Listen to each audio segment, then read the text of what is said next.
feel like we get to say like missed it by like that much. Because it's Wednesday, it's 5:30, and then I got stuck on a work call, so we started 5 minutes later than planned. But welcome in, everybody. It's Prep Talk Live on a Wednesday night, episode 102 of this wonderful little show that we put on here every so often. I'm Casey with Cascadia Dispatch. Joining me, as always, is Tup the Urban Prepper. Tup, what's going on? How are you? How's your prepping cone of secrecy? Yeah, I'm in my padded cell right now. Yeah, it's going. Things are going pretty well overall. Just working on some videos. I take little coffee breaks or lunch breaks, and I sneak out with my little Osmo 3 camera and film some B-roll footage and all of that. So yeah, that's going well. I'm having to scale down my home preps in the garage because Miss Urban Prepper again wants more shelf space, and what does she want more shelf space for? She's expanding her network of canned goods, canners, and then also the jars and everything. And it's bleeding into my space now. So I'm having to think of creative ways to scale down my home preps because I have she's been eyeballing my shelves and the bins that I have over there. So I'm looking to see if I can scale it down in any way. The scale down. Well, first off, I'm glad that she's channeling her inner Sutton's days. It's sad that Sutton's days isn't with us right now to hear about that, but I feel like she is channeling that. Yeah, those. I mean, the big canning pots they're huge. They don't store nicely, and she has more of them now than what we had previously. So it's they don't build kitchens with preppers in mind. I don't think. No, you know where they store nicely is if you buy one, because you're supposed to do a canning show with the greatest canner of all time, and then you don't take it out of the box and it's still in your garage. It stores very nicely in the cube. You deal with a lot of shame and disappointment about yourself, but the canner, it stores wonderfully. Yeah, it's yeah, I'm trying to pick my battles on this one, but I think I have an idea for how I can reduce some of my preps, but still have the same functionality, but just in a smaller package. So those are the things that's how we're working on. Oh, well, so are you thinking about going more like multifunctional? So trying to do the smaller multi as opposed to the specialized. Kind of. And I have a new, I don't want to give away too much because I'll also crank out the video on it. But I think I have a new, instead of the bin approach, I have a different approach. I think that's a little bit more portable and but still has that OCD organization and color coding. So working on it. I'm very excited, and we're all waiting with bated breath to see what this video is and what the plan is. That's fantastic. Sorry, I keep rubbing my eye. I'm just so sad about losing the shelf space. Yes. I understand. It's kind of a touchy subject, and I get emotional. When you have to let some of your preps go, they're your some of them might be your favorite preps. They might be. Okay, wait a minute. They're talking about fruit and Jello in the chat room. We're not even talking about preps. I don't know what they're talking about. Yeah, Jello for dessert. Meatloaf and roast potato. Are they talking about what they're having for dinner tonight? Maybe they're planning on dinner plans. Yeah, it's great to see everyone. And yeah, there's a whole, I don't know what's going on, but apparently there's Jello happening. And I guess there's always room for that, especially in our chat room. Cool. Which is fantastic. So how is the cone, the padded room and the cone? Is that where you're taking out your frustration about losing? I've been time out a little bit. I've been having to move around for when we sign on for this show to wherever I'm happen to be at the time. So do the acoustics in that room actually work well for voiceover? Is it kind of like a sound booth? It is they're really good. There's no echo. It's it's perfect for YouTube purposes. That is fantastic.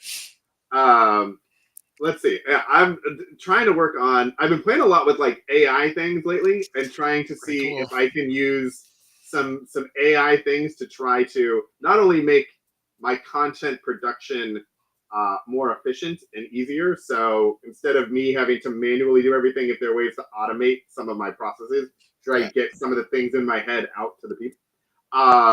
and then also just trying to come up with um, different ways of using AI to think about preparedness and think about it from like planning and um, anxiety, just all of those sorts of things. Like just little ways of trying to break this down beyond just, hey, you have a backpack, or hey, you have flashlights or something like that. Like, how do you look at the totality of preparedness sort of thing?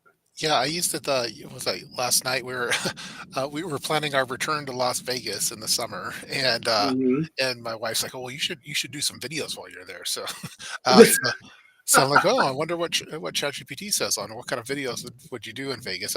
I wasn't too impressed with the recommendations, but they're kind of generic, I thought. But I find that I'm using it daily for all sorts of different things. Yeah. It's I ran the kind of I'm working in my head on this idea around kind of the stages of prepping, kind of like Yeah, an analog to the stages of grief.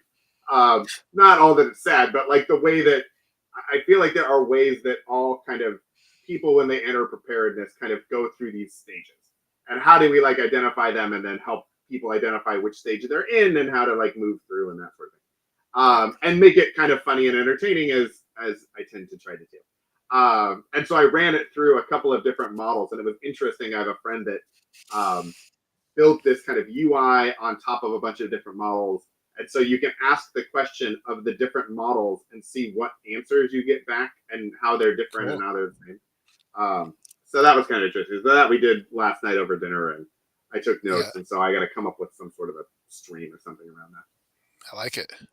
Yeah, Yeah. I went to this past weekend. Went to there was a sportsman show. I guess for hunting and for boating, and it was over at the Puyallup Fairgrounds at the Washington State Fairgrounds. And If there was a it, sportsman show for polka dancers, I think it would be a bit out of like. I'm glad it was for actual like fishermen and sportsmen as yeah, no, opposed it to was there was, but yeah, there was a lot of prepper adjacent folks there. I could see yeah. a lot of cargo pants, a lot of pocket knives, and it was kind of like a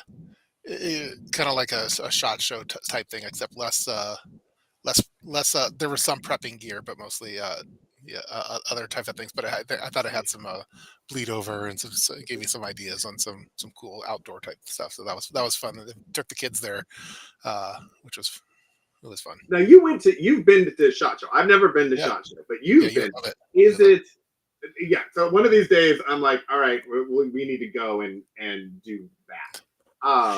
Do they have a lot of preparedness stuff there in addition to the it. Yeah, really yeah. aggressive flashlights, or You is could it just mostly aggressive flashlights? yeah, yeah. There's all sorts of stuff there, and it's like prepper paradise and like backpacks, random gear type stuff. There's a lot of uh, firearm related stuff, but it's also yeah, it's a it's a pretty cool event where you get to see all like the makers of the stuff that we like buying and actually get to talk with them and check out the latest and greatest gear. So it's definitely a cool event, and you don't have to spend it on one particular area. It's such a vast space where they have it at that you could spend your whole time on one particular floor and still not see 75% of the show. So that's pretty fun. And the event I went to this past weekend was kind of similar, but on a smaller scale on how it's organized. And you could definitely spend all your time in one particular section of it. So if you haven't gone, you should definitely go. It's like Comic Con, but for Yeah, flashlights Yeah, and yeah. things. There's a lot more of the tactical people over at Shot Show versus the homesteaders and stuff like that. But they should have a homesteader type event. Yeah, well, I've seen there are some homesteading type events, but they tend to be more in like the Midwest Yeah. and kind of like the middle East Coast to the Kentucky, Appalachia area, and then like Michigan, Ohio sort of zone. I think. Yeah, I think it's definitely cool to have the event in Vegas. So then after the event's over, you could hang out with various folks on the Dude, strip. And tell me, tell me about these various folks that you're hanging out with yeah, after well, this. yeah, you could hang out with someone from Expedition or someone from VanQuest or someone from Brew Night or Night Core, and then some prepper personalities, and go out at a night out of town, and you could have some fun. Oh, you were talking about the prepping people from the show, not the Vegas. Oh Oh, yeah, no, not Vegas people. Yeah, no. I was like, tell me about these. people that you're hanging out with after. Yeah, okay. Yeah. Good times. Good times. That's good times. But yeah, we're my son and I. My son's interested in doing another hunting trip, and we haven't done one for about 5 years now. And so there were some. We were looking at a couple different options for where you could do that at. Oh, very cool. Well, that'll be awesome. Yeah, You should have done like a little vloggy thing there. I was thinking about it, and then sometimes I just wanted to kind of enjoy the moment and not like think in production, because when you're in a production mode, you think you're not. I'm not soaking in everything in the same way. So I was trying to, Yeah, yeah, do some, that's do true. some quality time. Every once in a while we got to do that. Yeah. Yeah, I've got my Osmo. My Osmo's back there. I'm Yeah, always I was looking at it. Yeah. yeah, because that's I went to Costco the other, yeah, what's that, 2 days ago, and I saw it wasn't quite on the same sale as it was a couple months ago, but yes, yeah. So it was, but yeah, that's a handy little gadget. yeah. I'm a big fan of that one. So Also, has it? now TikTok is like every accessory for it. It's just Yeah, everywhere all the time now. yeah. I always carry it with me. It's always in my bag now, because you never know when you have to film a little video segment. Exactly, but there's some B-roll that needs to get up. We've had some good snow, and so I've been doing some snow B-roll footage, which I guess goes. Winter isn't done yet, so Yeah, that's a fantastic segue. I'm glad yeah. that you brought that Oh, up. yeah. Yes. We're So we're professionals here. we're getting so much better at this. Yeah, By episode 500, like we might know what we're doing. yeah, But yeah, because we were supposed to have Portland was supposed to get snow this week, and it was like it's coming. It's going to be however many inches, whatever. And then I just got the alert like an hour ago that they're pushing it off, and it may not actually happen. yeah, But between like the snowstorms in Florida, which were crazy to see, and then like the fact that it doesn't seem like we are fully out of it here in the Northwest and stuff. yeah. I felt like it was a good time to just try to check in on winter prepping things, and because we haven't really talked about that. I don't think this year. Yeah, I mean, it's kind of the same every year, and I think if you prep for zombies, you're probably prepped for other things like yeah, winter related things. What about the frozen zombies? Do you have Yeah, like frozen, you have yeah, like an well, extra air like fryer or Game of Thrones, like the White okay? Walkers and stuff. Yeah, we haven't had any like anything drastic on our from where I'm at.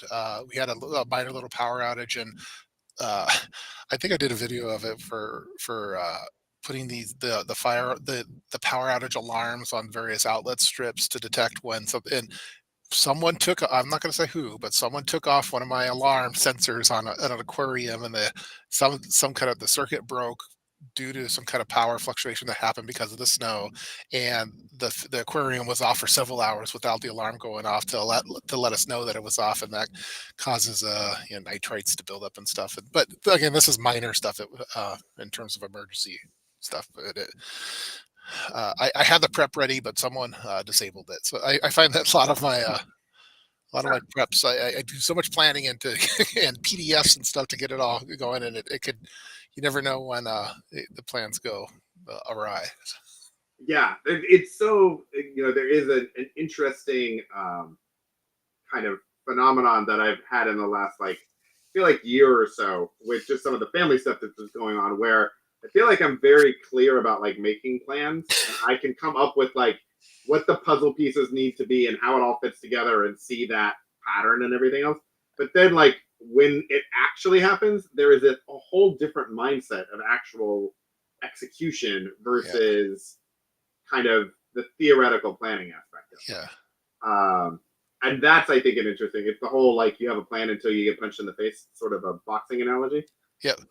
Yeah, I enjoy the theoretical part of preparedness planning, and I do all the research and document it, get it nice and organized, and set it and forget it, Yeah, uh, and then of course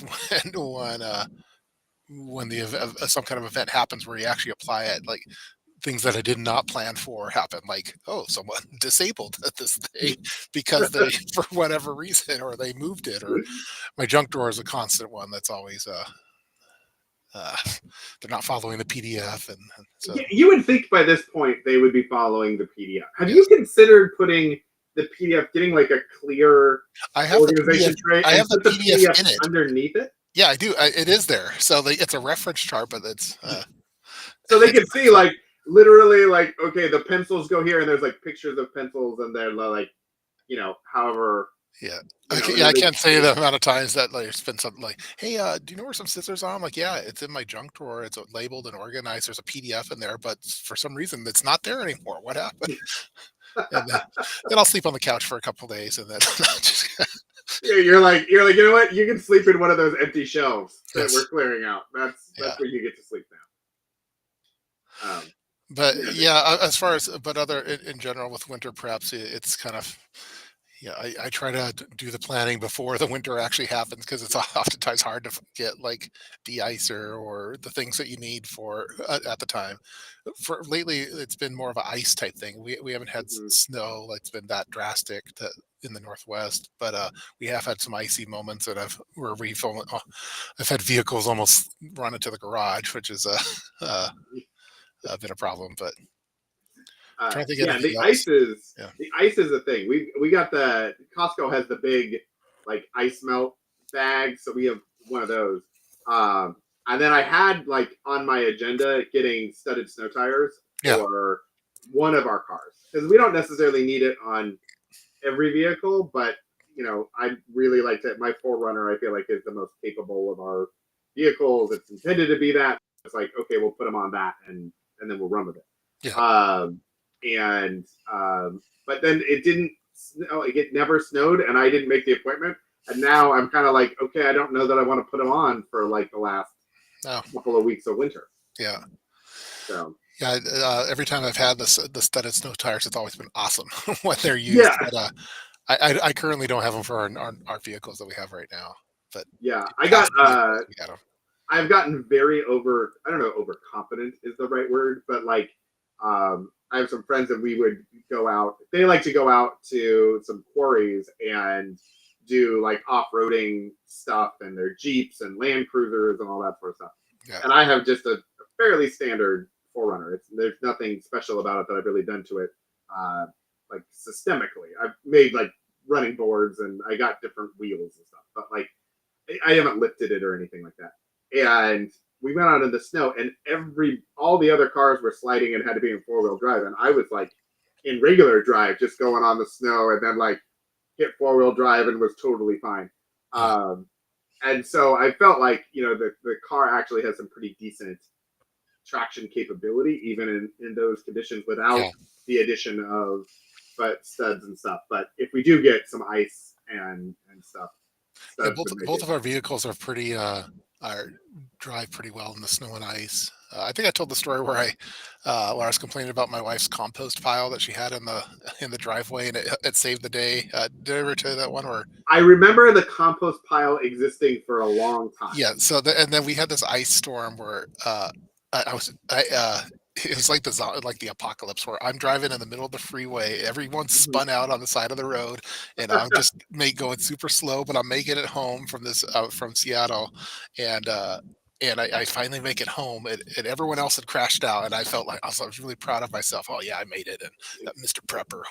And anyway, so I go into our driveway, and our driveway's on a hill, and I temporarily forgot that I can't go down a hill in ice, and so I did, and so then my car starts slipping, and boom, I hit the compost pile that my wife put in, so I didn't hit the garage door, and the compost pile saved the day. And I just told her was that yesterday that compost pile is what saved the day on that, and because I didn't want her to because it's been You didn't want another compost pile?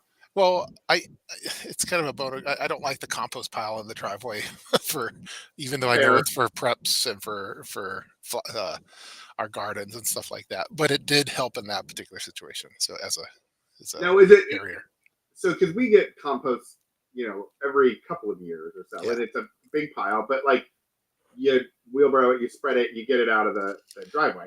Are you doing it because like you're preparing for future growing seasons, and that's why it was I there for didn't that long? Or I didn't order this one, but it's it was like the scene from Jurassic Park where they're looking at the big thing. That's a big pile of crap. yeah, It's like that size, and I don't know why it's that big, and we don't need that much for that much, but oh, it's on if you buy 5 yards, it's cheaper than if you buy one.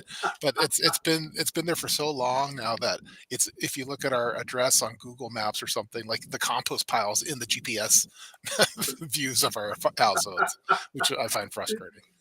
That's okay. Just let everyone on the internet know what your address is, and we'll go Yeah, look it up on yeah, Google Maps. That's yeah. fine. Yeah. But we have plenty of compost for our container gardens and for potatoes and all the stuff and all the So, roses that way. do you still have the Like, is there still compost pile there? There, yeah, it's almost gone now. We've been slow. Wow, Yeah, it's almost gone. that's so much compost. Yeah, it's a little too much, and I'm like, That, this is the last time that we're getting a big. Even though it helped during that snowy time for the ice, we can't do this anymore. yeah. Have you thought about just getting inflatable bumpers of some sort instead of, Ooh, compost? that's a good idea too. Um, I was thinking about, especially with a lot of the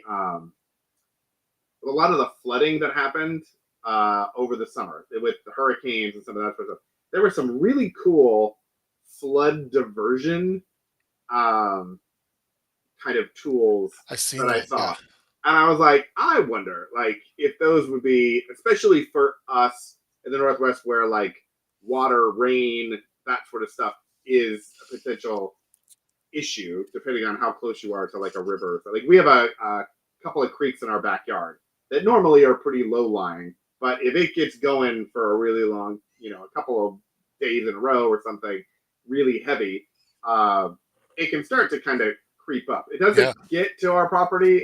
It's gotten there once, pretty close, but it's not. It would have to be a lot. But I kind of wonder, like, getting something like that to just keep it out of the backyard so it doesn't erode um, yeah. yard. Several years back, one of those called I think it's called Water Dam, or I forget. One of the companies was like, "Oh, we want to send this over to you to review," and I'm like, "Oh man, that might be kind of handy for like the house." And then when I was expecting kind of the big ones to like block the driveway or something, and then I got this little.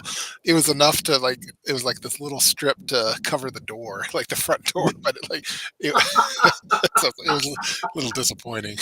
But yeah, those ideally, like, it would be really nice to have those and be able to deploy those quickly because I've Yeah, seen the videos where they've had houses that actually they invested like tens of thousands of dollars for those, and then when a flood happened, they were the only house that survived the flood, and that's pretty cool. yeah. Um, I also got over I think it was last summer. I got the sprinklers that you can put on the roof Yes, yes, for the wildfires those are and that cool. sort of thing. So yeah, I was planning on testing them out this summer. I did not. So that's probably a this summer project, is to test it out and hook up like a hose that's just kind of always Yeah. available in case we ever needed it. But Yeah, I mean, if you're in California where they have a lot of the wildfires, or like Central Oregon and stuff, mm, I mean, I would think that yeah, ideally, if you had the ones that are custom on the roof, that would be really ideal. But those ones that you yeah, have are pretty awesome. They have some good reviews of them too, and it seems like it's a good investment to have for that season. yeah, and it wasn't super. I think they were $80 or Yeah, something. They weren't. If you were going custom and you're plumbing it and doing all the things, I mean, it's several $1,000s to yeah, get something that in case you would need it. I think would be good. yeah, Kind of like those water dams, kind of like ice melt and some of that other stuff. Where because I'm going to bring it around to winter preps. I'm yeah. going to get back where you don't need it always, but like investing a little bit to just make sure that you're functional for that period of time, I think is Yeah, there's a few of those kind of home preps that, like, for those big natural disasters, which would come into play. One is the roof sprinklers, two is the water dam. I'm not sure yeah. what it'd be for winter, but I think like ice melt and stuff yeah. for snow and ice, or I like don't. a snow blower. Yeah. Do you have problems with the? I have the ice melt when it like it always sticks together, like it turns into a hard brick, and I have to throw it away for every other year. It seems like I can't buy it in bulk and just like keep it for multiple years. It turns into, for me at least, it turns into this hard, super hard rock that I can't do anything with. I'm gonna say I actually don't know because this is the first time I've ever got ice melt. Yeah, So we got it last. I think we got it last year. So we've had it for about a year, and it's just kind of in our garage. yeah. See But if we had a it really lasts multiple years. I'd be curious if it's just a me thing or not.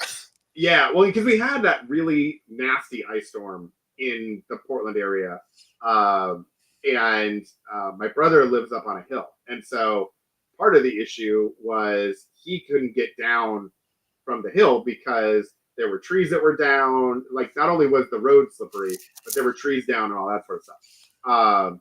And so we ended up getting him outfitted with ice melt, and I think we got him like a little snowblower or something. Yeah. By the way, he got it. I wasn't involved in that. But at a point they were not really sure. They weren't able to get out of the house, and I was able to get up with my car and get kind of over some of the branches and through the ice sheet, like kind of they were like little tundras. They were little glaciers where there were like pieces of the road that were 3 inches thick with ice, and then there would be like a patch of road that was totally fine. And so kind of getting up there and doing that. But I thought about getting like a little, because they have like snow blowers and things that you can use like the DeWalt batteries with, or the Ryobi batteries. So if you have kind of like those power tools, you can kind of get them as attachments, and then they work like that. They're not probably the most powerful of those, but if you don't use it all the time and you don't need everything gone, you're trying to do a driveway or something, I would imagine that would probably work. Okay. I'm seeing comments with regard to the water softener salt and the ice melt. Yeah, Yeah, for me, I put it in a 5 gallon bucket, but I didn't put it in with a gamma lid, so maybe that's where my problem was. and maybe like an oxygen absorber too. Yeah, so just do it in the same way that you do for rice or something. Yeah, yeah. Take the salt, Yeah, put it in the Mylar bags, vacuum seal it, throw the whole thing in there. I might have to do Yeah. that because again, it looks like it just sucks up the moisture, and that's what's happening for me. So because, uh, okay, I could do that. We have the technology for this. I have the gamma seal lids. Although I guess the question would be, even with the gamma seal, like you'd have to get the humidity out, otherwise it would just sit in there and make a block in the bucket. Yeah, it's like when we buy sugar in bulk too. Oftentimes the sugar turns into just big hard rock stuff, and I'm there with a chisel trying to make it a cup of white sugar. Yeah, I just saw a sale over at Costco. Costco shout out, but so Yeah. it was like a pet food storage with a gamma seal lids, and they Hmm. were stackable. It looked pretty cool, and I think that would probably be good for ice melt too. But I'd still have to get maybe throw in some of the oxygen absorbers in there too.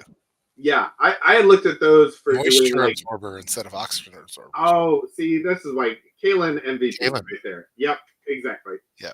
Um, I was looking at it for like the pellets that you use in a smoker or a barbecue, Oh, that's good. because they sell the big Traeger bags of pellets and things, Yeah. but then they just sit in the garage or they're outside and they get wet. Yeah. So getting something like that.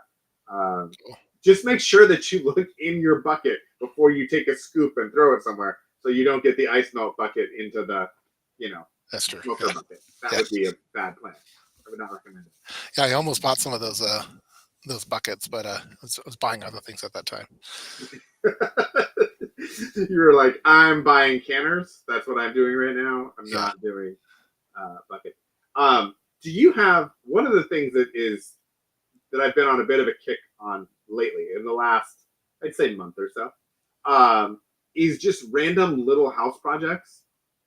Things like we have like the shelving systems in our garage where there's like the track, and then you put the little triangle pieces on it, and then you put the shelf on it.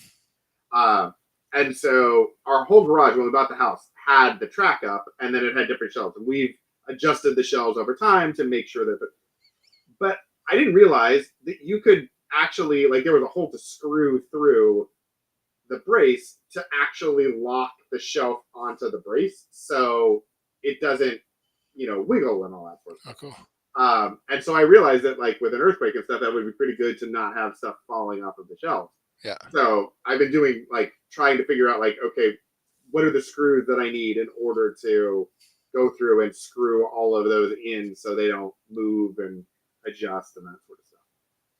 Yeah, I don't. Our garage storage is definitely not earthquake proof.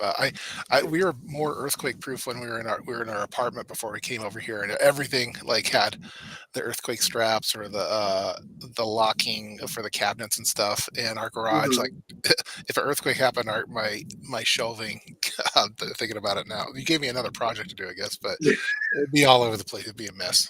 That's kind of what we do here. Yeah. Is we just come up with ideas and projects for each other that are never going to get done. Yeah, But at one like point my we wife was work together. pricing out like to earthquake proof the house more, where you could like uh, I don't know how you do it. You drill like the rebar down into the bedrock and it or something like that, so the house would. Oh yeah, But that was like it was very expensive, and so we didn't. It's like, you uh, were like, you know what? Instead, let's maybe buy buckets. yes, yeah. That's a better idea. You buy a lot of preps for this. um, something we were talking about with the shelves uh, and earthquakes, and then I was going to. Where was I going with this? I had a thing. I was like, oh, this makes, but I don't know what the. I, Yeah, yeah. yeah. I did a video a while back where I was more into the earthquake preparedness with our particular home. I'm thinking now, like, yeah, my alcohol shelf is definitely not. It's more of a display thing, but it's not earthquake proof. Uh, I remember what it was when you were baby proofing the house. mhm. I feel like our house was a little more earthquake proof when we had kids That's true. because we had all of the latches on all Yeah, the doors and the yeah, cabinets and everything. And then once the kids were old enough, we were like, we don't want to have to walk around with the cabinet things and like just get rid of it all. yeah. I think that's probably we could all probably say that because looking back now, when we had infants and babies crawling, everything was earthquake proof. So, Exactly. and we kind of dropped the ball as we got older. That's not good. Uh, yeah, we just it would have it was good when we had it, and then now it's all a problem with Yeah. where we're at now. And reflecting now, certain things that we let slip over time, and I think my earthquake preparedness has slipped a little bit. Yeah, especially for the earthquake thing. Like if you're in a fire zone, then locking your cabinet's not as big of a deal. Like, okay, but for us who were actually in the zone and being like, oh wait, we just took all of our earthquake prepping off of our cabinets. Like Yeah, that was a bunch of it. Yeah, okay. I think we should probably not dwell on that. Otherwise, we will be sad.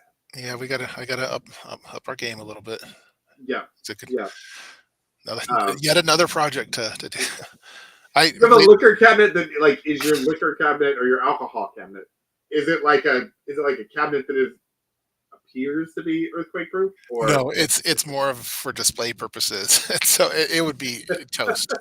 I've always been more concerned of it for earthquakes, like because we have these large aquariums or the fish tanks that we have, and I'm just worried about yeah, those tipping over.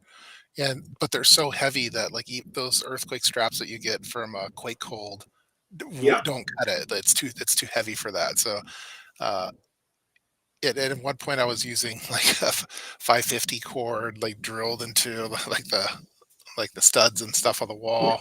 But we have this one tank right now that's even too heavy for that. I don't think the 550 cord is going to cut it either. So uh, I haven't quite found out a good solution for that. That's uh, one replicable for others. I wonder. So I did this downstairs because we have a closet where we have kind of like wire shelving that sits there. Yeah, By the way, is am I like super pixelated to you right now? yeah. It's like a old school 1980s live Okay, stream. it's super weird. It's like one of my screens looks totally like 4K clear, and the other one looks super pixelated, and I can't tell like. I'm getting the super pixelated one, but Well, that's not. I thought it was a me thing. Yeah, no, it's a stream thing. That's super annoying. I wonder if there's a way that I can. No, it is what it is. All right, well, we'll do what we can.